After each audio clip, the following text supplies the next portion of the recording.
esperanza. Si solo tú eres quien sana mis heridas y aún en mi adversidad veo tu fidelidad.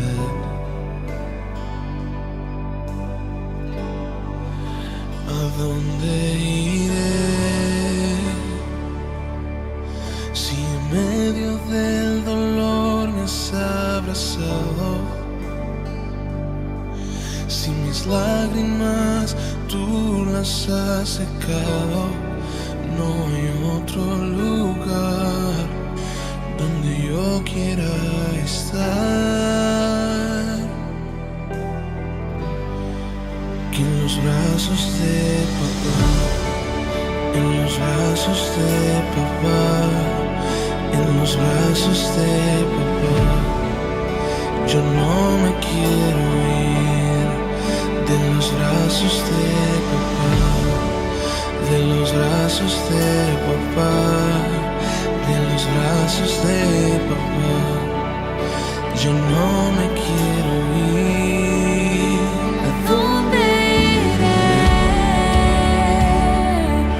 si solo en ti encuentro mi esperanza? Si solo tú eres quien sana mis heridas y aún en la adversidad veo tu fidelidad. ¿A dónde iré si en medio del dolor me has abrazado? Si mis lágrimas tú las has secado, no hay otro lugar donde yo quiera estar que en los brazos de papá, en los brazos de papá, en los brazos de papá. Yo no me quiero ir de los brazos de papá, de los brazos de papá, de los brazos de papá. Yo no me quiero ir.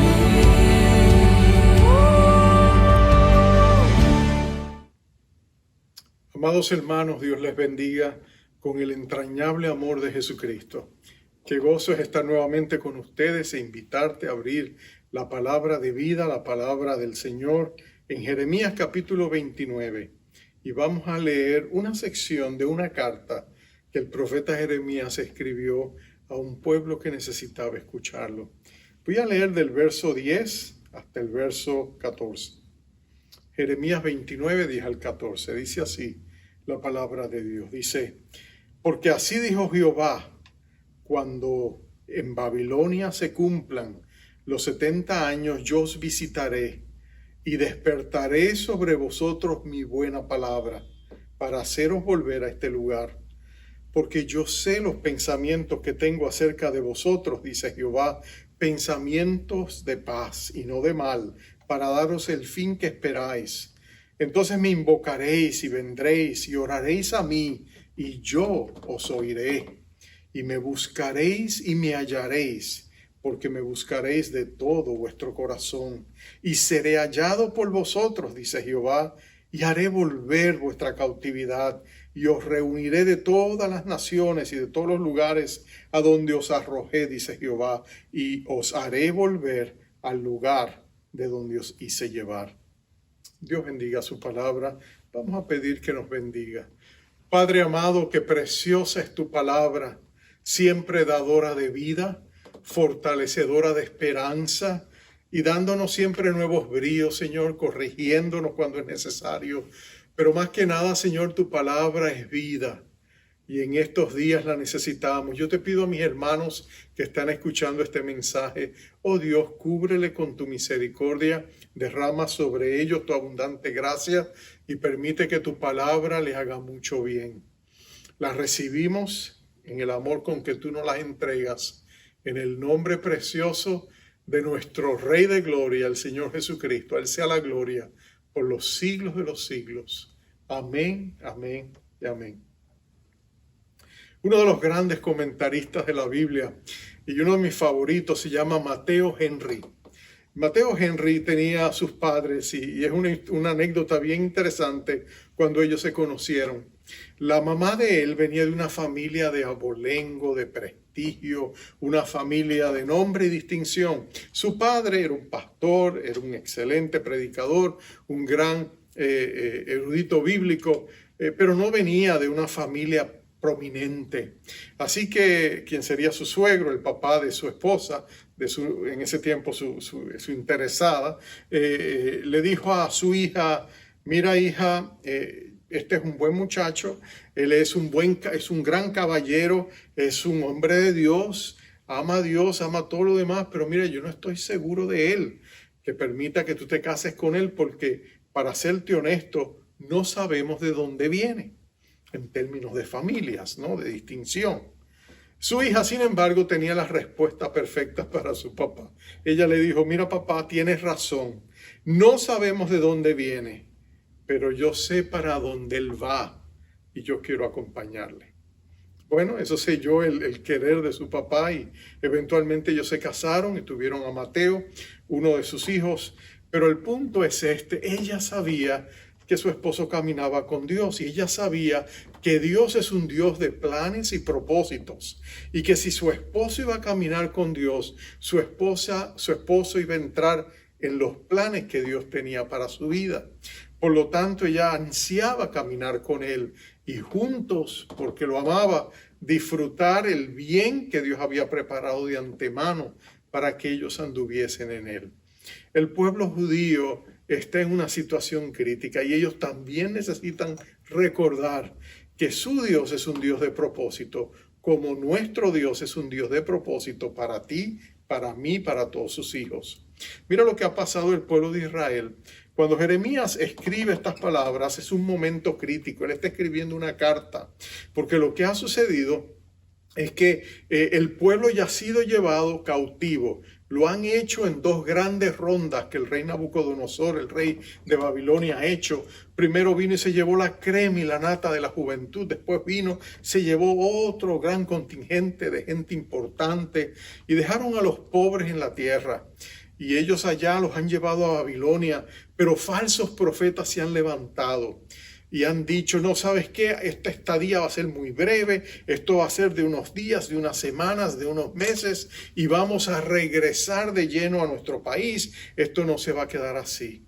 Y el pueblo que estaba ya en Babilonia le escribe a Jeremías, el profeta que por 40 años les había estado advirtiendo exactamente lo que iba a suceder. Ellos se habían burlado de él, ellos lo habían ignorado, ellos lo habían rechazado, pero todas sus palabras no cayeron al piso porque eran la palabra de Dios. Entonces ellos ahora están deseosos de saber qué dice Jeremías, qué es lo que nosotros debemos hacer. Y por eso Jeremías se siente y le escribe esta carta. En la primera parte de la carta, él les anima y le dice: miren, Dios está en esto, Dios los ha llevado allá, por lo tanto, edificad casas, habitad en esas casas, plantad huertos, comed del fruto de ellos, casaos, engendrad hijos, dar a sus hijos en matrimonio y procuren la paz de la ciudad donde el Señor les ha llevado, porque en su paz ustedes también tendréis paz. En otras palabras, él está diciendo que planeen para quedarse ya un largo tiempo. Y ahora en el verso 10, en esa misma carta, él les dice que serán 70 años de cautiverio. Ellos estarán allá 70 años. Mira, si tú planificas para una semana, tú planificas para una semana. Si tú planificas para un año, para una década, tienes una manera de planificar, pero cuando tú tienes que planificar y esperar 70 años, por supuesto que todo eso cambia el panorama completamente. Tú sabes que tú estás allá para hacer una vida. Tu generación estará allá. Es muy probable que tú mueras. Donde estás allá, allí te siembren en la tierra. Lo más probable es que tú planifiques a largo plazo. Así que Dios le estaba diciendo al pueblo de Dios: planifiquen quedarse allá por 70 años, pero noten qué precioso es Dios. Dios le da una esperanza, porque Dios le dice, y lo acabamos de leer, que Él tenía planes para ellos. Él tenía un porvenir para ellos. Él les está diciendo, si lo pudiéramos resumir en una breve frase, que Dios estaba pensando en ellos. Ahora, ese es mi primer punto. Dios piensa en ti. ¿No te parece eso precioso? Tú dices, pero pastor, ¿cómo puede Dios pensar en mí? Pastor, aquí en la ciudad de Nueva York somos casi 9 millones de habitantes. ¿Cómo puede ser que Dios piense en mí?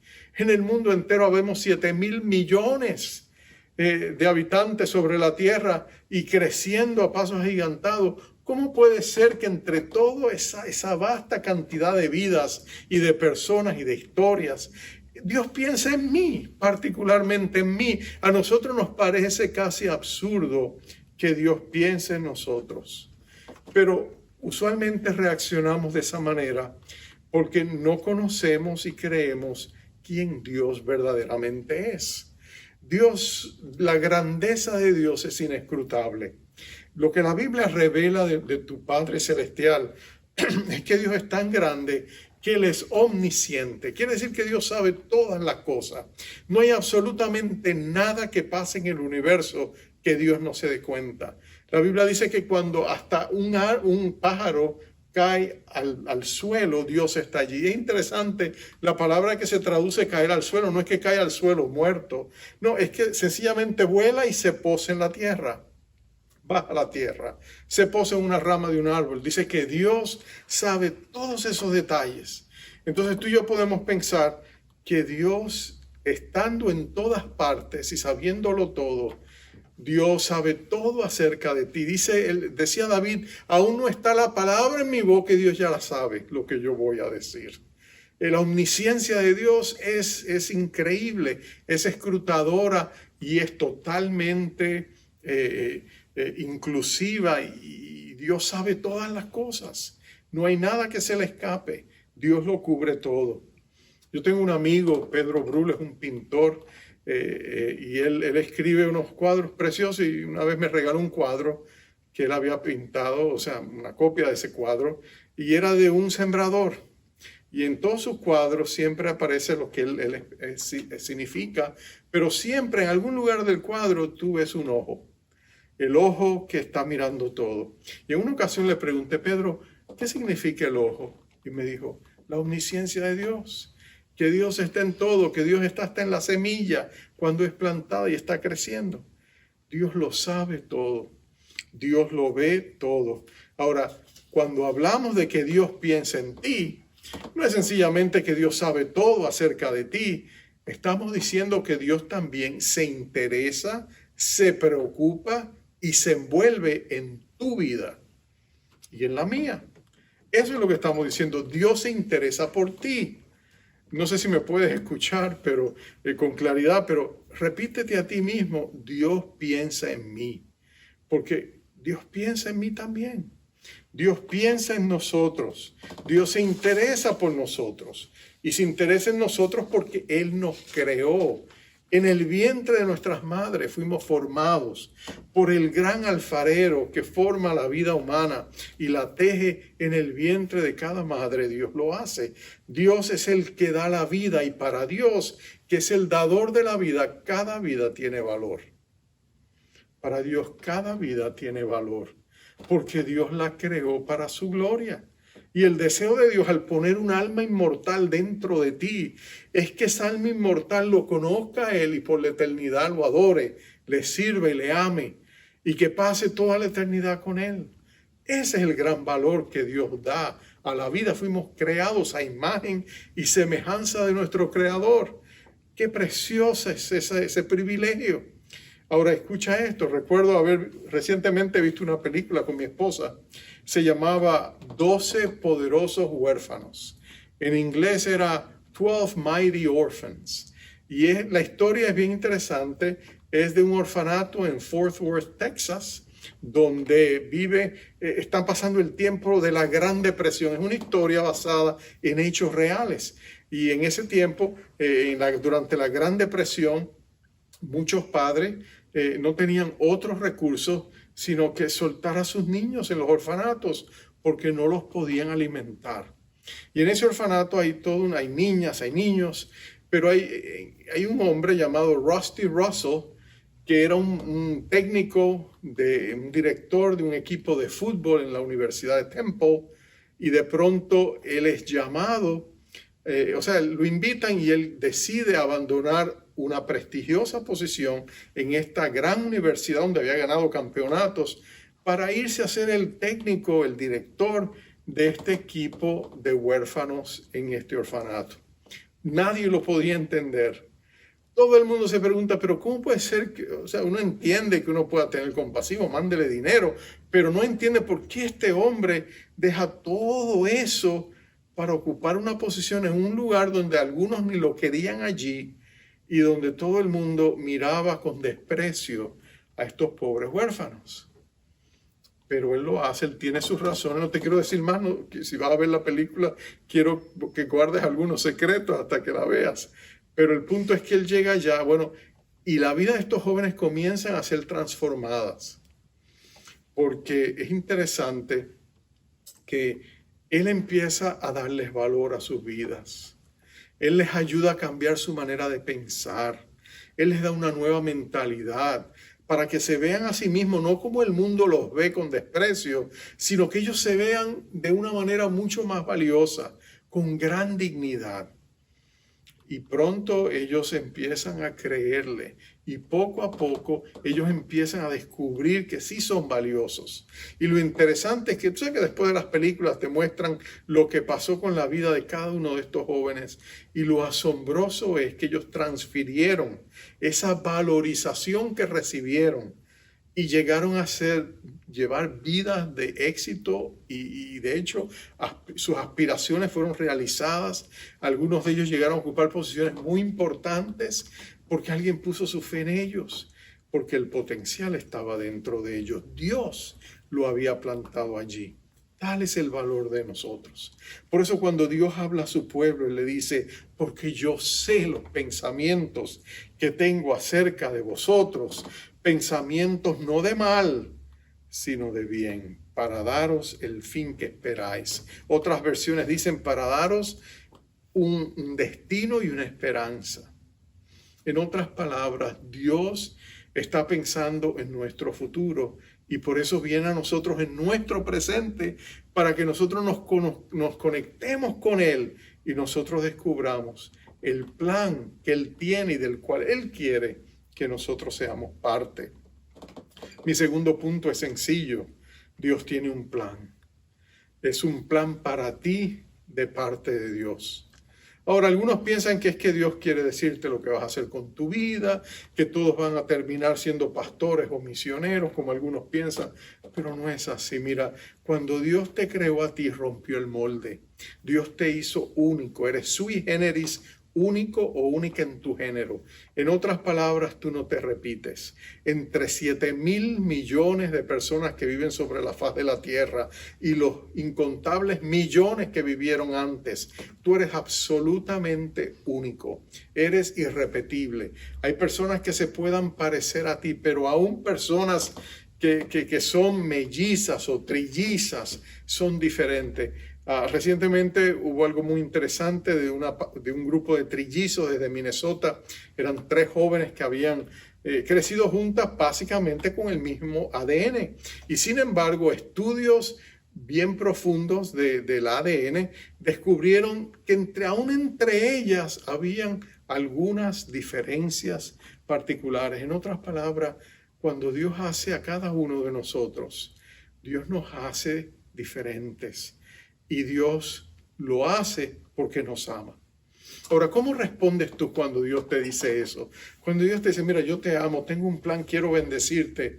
Bueno, usualmente nuestra humanidad, usualmente dice, no, espérate. No, Señor, es que yo tengo mis propios planes, yo tengo mis propios sueños. Yo prefiero hacer las cosas a mi manera. Y entonces el temor nos invade, el enemigo de nuestras almas comienza a hacernos pensar de que si rendimos nuestra vida al plan de Dios, nos va a ir peor que si nosotros mismos hacemos lo que queremos. Pero tú no debes olvidarte que Dios es absolutamente bueno. Su voluntad es buena, es agradable, es perfecta. Todo lo que Dios tiene para sus hijos es absolutamente bueno.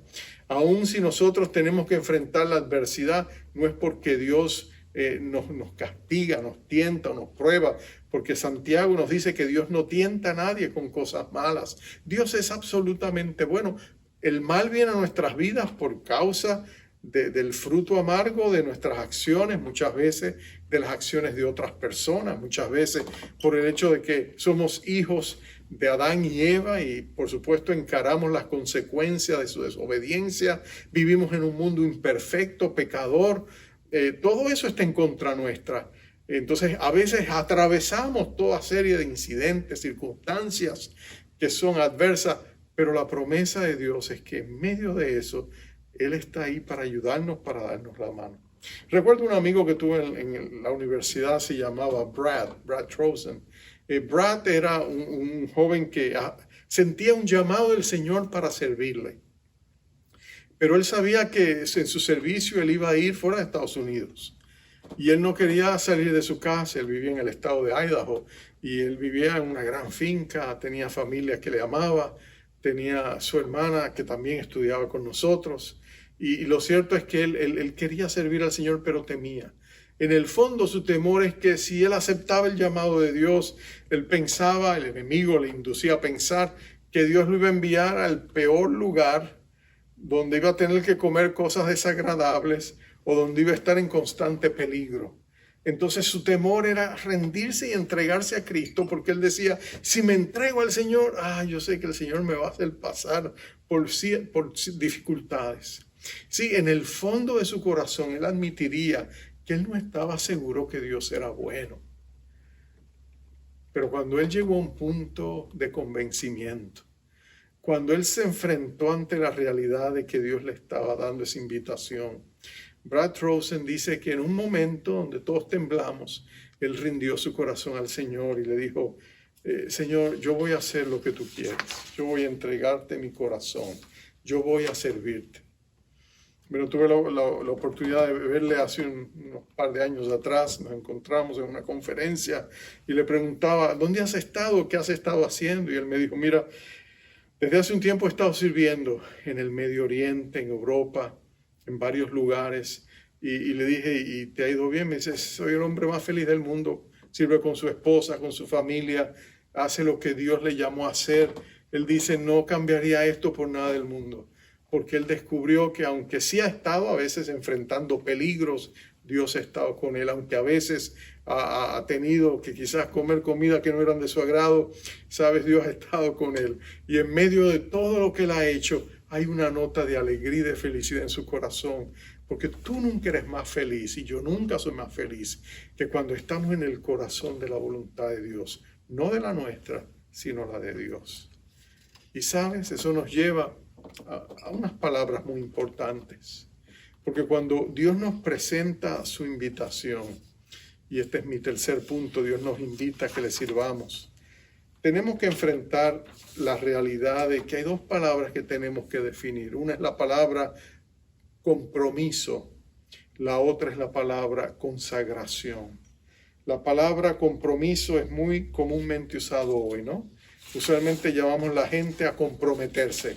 Le decimos, comprométete con la visión de nuestra compañía, comprométete con la visión de nuestra iglesia, comprométete con nuestra causa. Y pensamos en compromiso en términos de disponer nuestro talento, nuestro tesoro, nuestro tiempo para ser parte de una organización o de una iglesia o de lo que sea, donde nosotros damos lo mejor de nosotros mismos para beneficio de la empresa, ¿no es cierto? O sea, es venir y traer lo mejor que tú tienes de voluntario y ofrecerte. Y en las iglesias se usa mucho últimamente quizás la palabra compromiso. Necesitamos ser una iglesia comprometida, nos dicen nuestros amados pastores. Nos llaman al compromiso. Pero sabes, en estos últimos meses de pandemia yo estaba pensando mucho en esto. Y no estoy seguro que esté equivocado o que esté en lo correcto, pero escúchame. Yo he descubierto la vieja y antigua senda de la palabra consagración. Es una palabra que ha caído en desuso, como muchas veces palabras se olvidan, ¿no es cierto? Pero la palabra consagración es mucho más profunda. La palabra consagración significa cuando tú separas algo y lo devotas, lo entregas para que sea santo. En otras palabras, cuando tú tomas algo del uso común y corriente y dices, no, Señor, esto es para ti. Úsalo como tú quieras, Señor, es tuyo. Y ese es el sentido clásico, antiguo, cuando los grandes hombres y mujeres de Dios acuñaron esa palabra para poder identificar lo que latía en sus corazones, esa profunda rendición de nuestra vida a Dios, donde nosotros le decimos a Dios sin condiciones, Señor, quiero ser tuyo.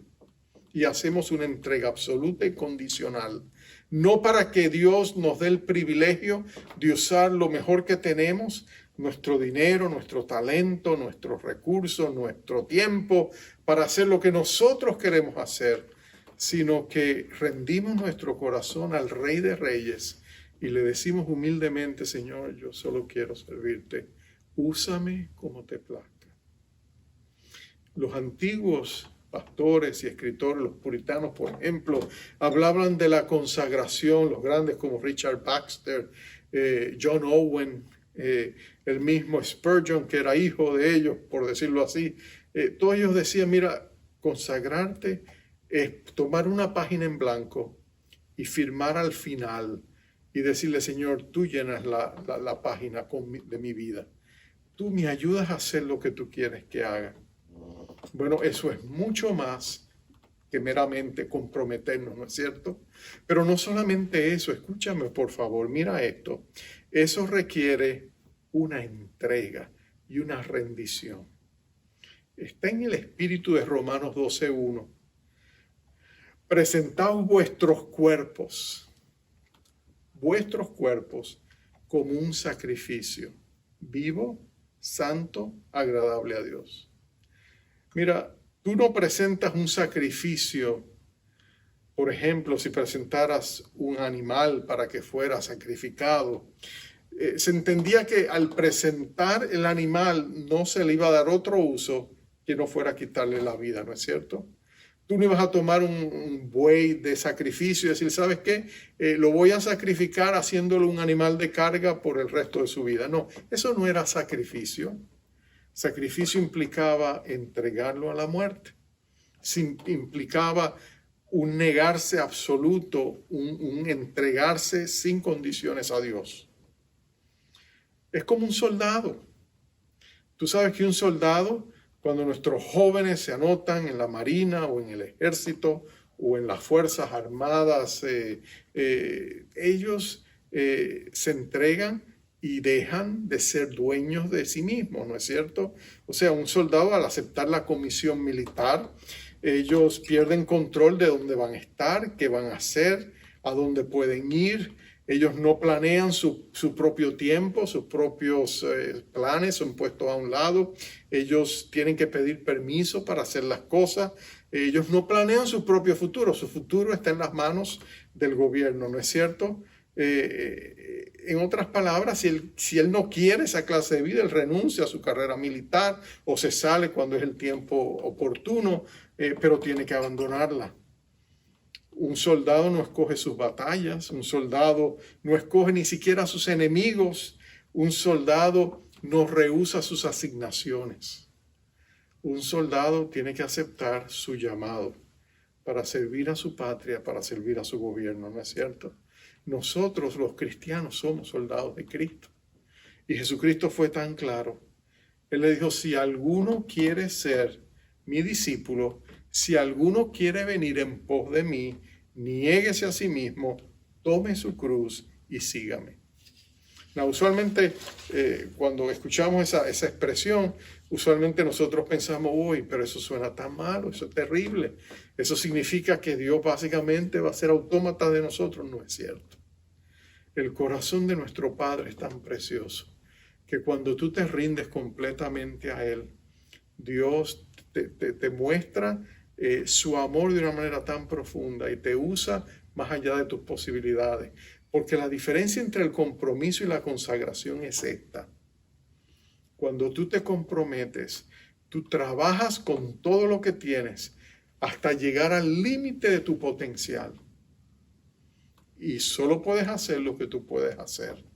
Quizás eres brillante y puedes hacer grandes cosas. Quizás eres muy capaz y puedes hacer muchas grandes cosas. Pero cuando tú te consagras, entonces Dios quien trabaja a través de ti. Entonces tus logros serán mayores, porque no eres tú quien lo logras. Es Dios obrando a través de ti, a pesar de ti. Por eso, cuando tú lees la Escritura, tú te das cuenta de que Dios toma hombres y mujeres, muchas veces incapaces, para hacer todo lo que hicieron por Dios, porque no lo hicieron ellos, Dios lo hizo a través de ellos. Eso explica el éxito militar de un David. Eso explica la obra del apóstol Pablo entre el pueblo gentil, siendo él un rabioso fariseo en un tiempo de su vida donde él no quería ni mirar a los gentiles, él solo tenía una carga por su pueblo judío, y Dios lo va a sacar de allí y lo va a poner en un contexto para el cual está completamente despreparado. En cierto sentido, aunque él tenía conocimiento, aunque él hablaba el idioma, aunque él tenía la ciudadanía romana, él tenía todas esas cosas a su favor, pero él recibió un llamado de ir a los gentiles. Y en su debilidad Dios canalizó su omnipotencia. Y por eso hoy día hablamos de Pablo como alguien que dejó una marca imborrable en la historia de la iglesia. Después de Jesucristo no hay otro apóstol que haya impactado más al mundo. Jesucristo siendo el gran apóstol de nuestra fe y el Dios Todopoderoso, pero él usó al apóstol Pablo para leer, que todavía hoy leamos sus cartas y seamos edificados por ellas. Entonces, cuando Dios te invita a consagrarte, Dios te está invitando a lo mejor. Dios te está pidiendo que entres en sus planes, que son mucho más grandiosos que los nuestros, porque el plan de Dios es eterno. Dios nos creó para la eternidad. Su plan es que nosotros le sirvamos por toda la historia del mundo y más allá de eso, en la eternidad. Y nosotros entonces, cuando aceptamos su invitación, entonces nos conectamos a los planes eternos de Dios. Dios le había dicho al pueblo de Israel que cuando ellos estuvieran en esas mismas circunstancias y tuvieran que regresar, si ellos buscaban a Dios de todo corazón, Dios les bendeciría de manera que ellos no se podían imaginar. En Deuteronomio, capítulo 30, versos del 3 al 5, Dios dice proféticamente, solo Dios puede hacer esto, define proféticamente lo que sucedería siglos después, cuando Israel estuviera, como ahora, regresando de vuelta de Babilonia a Jerusalén. Él les dice, sucederá cuando hubieren venido sobre ti todas estas cosas, la bendición y la maldición que he puesto delante de ti, y te arrepintieres en medio de todas las naciones a donde te hubiera arrojado Jehová tu Dios, y te convirtieres a Jehová tu Dios, y obedecieres a su voz conforme a todo lo que yo te mando hoy, tú y tus hijos, con todo tu corazón, con toda tu alma. Entonces Jehová hará volver a tus cautivos y tendrá misericordia de ti, y volverá a recogerte de entre todos los pueblos a donde te hubiera esparcido Jehová tu Dios. Aun cuando tus desterrados estuvieran en las partes más lejanas que hay debajo del cielo, de allí te recogerá Jehová tu Dios, y de allí te tomará. Y mira el verso 5, el más precioso: y te hará volver Jehová tu Dios a la tierra que heredaron tus padres, y será tuya, y te hará bien, y te multiplicará más que a tus padres. Mira lo que Dios le está diciendo. Dios le está diciendo, cuando ustedes se consagren y busquen mi rostro, y se entreguen y se arrepientan, entonces yo los voy a bendecir en sobreabundancia. Se van a multiplicar más que cuando fueron llevados cautivos. Yo los voy a recoger con grandes misericordias y les haré bien. Eso es lo que Dios nos está diciendo. Entrar en el plan de Dios es prepararse para ser bendecido. Por eso, con esto termino, en Jeremías 31:12, Dios profetiza y dice que ante esta invitación Y vendrán con gritos de gozo en lo alto de Sión, y correrán al bien de Jehová, al pan, al vino, al aceite, al ganado de ovejas y de vacas, y su alma será como huerto de riego, y nunca más tendrán dolor. El plan de Dios, lo que Dios nos ofrece, es mucho más maravilloso.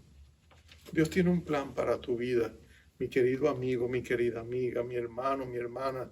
Y lo que nosotros necesitamos es entrar en ese plan. Después de esta horrible pandemia, Dios tiene un plan para nosotros, como iglesia del Señor, pero también como familias, como siervos y siervas de Dios.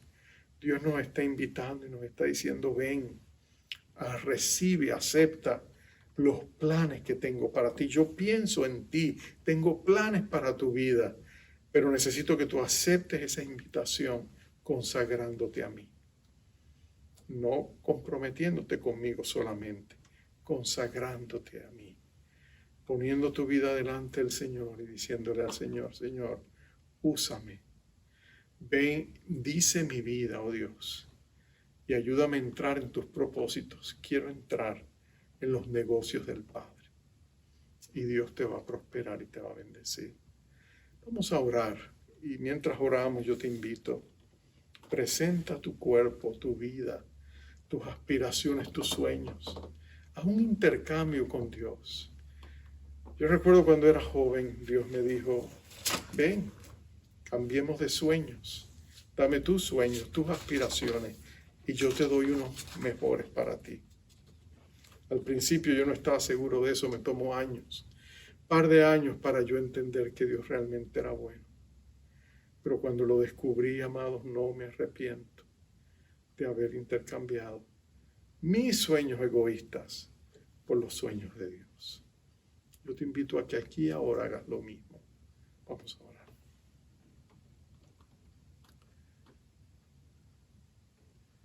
Dile a Dios que tú quieres ese intercambio, que tú quieres poner en sus manos tus sueños, tus aspiraciones, que tú quieres entrar más profundo con Dios, que tú quieres conocer a Dios más profundamente, que tú quieres que tu vida esté en sus manos, que sea Dios quien te guíe, quien use tu vida para bendecir a otros. Dile al Señor que tú lo amas, aunque imperfectamente, pero que quieres conocerlo mejor. Si te presto esta oración, te presto las palabras, pero tú le pones tu corazón, dile a Dios, Señor, yo quiero consagrarme, pero tengo temor. Tengo temor, Señor, a perder el control. Tengo temor a dejar de ser el capitán de mi vida. Porque el diablo me hace pensar, Señor, que yo realmente soy el capitán de mi vida. En realidad es una falsa ilusión. Nadie es Señor de su vida, ¿no es cierto, Señor? La vida y esta jornada puede terminar en cualquier momento de manera inesperada, cruzando una calle, teniendo un accidente, enfermándonos. Señor, muchos en momentos, en cuestión de días, de momentos fugaces, descubrimos que nuestro control es una ilusión y que aquello de lo cual nosotros nos prendemos y lo agarramos y no lo queremos soltar muchas veces es la misma navaja que corta nuestros dedos, consume nuestro corazón, nos enferma y nos roba del mejor bien que tú nos ofreces. Por eso en esta hora, Señor, te presento mi vida. La presento, Señor, como una ofrenda. Tómala, Señor. Aun si no la puedo rendir, abro la mano, pero tómala tú. Y ayúdame a aceptar tu voluntad buena, agradable, perfecta. Y a confiar en el Dios que me amó de tal manera, que fue a una cruz del Calvario y sufrió la afrenta de pecadores y derramó su sangre preciosa por mí, que no lo merecía. Así que, Padre, te presento mi vida, la rindo a ti. Renuncio a todo con tal de que seas tú quien me bendigas. Renuncio a mi plan, recibo tu plan. Engrandece tu nombre, oh Dios. Te lo pido todo en el nombre precioso y glorioso de nuestro Rey Jesucristo. A ti sea la gloria por la eternidad. Aleluya, Jesús. Amados, hiciste esta entrega, qué preciosa oportunidad, qué gloriosa ha sido ese privilegio de estar contigo en este momento. Pero quiero ahora bendecirte con la bendición acostumbrada al concluir este mensaje. La palabra dice en número 6, Jehová te bendiga, te guarde, haga resplandecer su rostro sobre ti y tenga de ti misericordia. Jehová alce sobre ti su rostro y ponga en ti paz. Bendiciones, amados.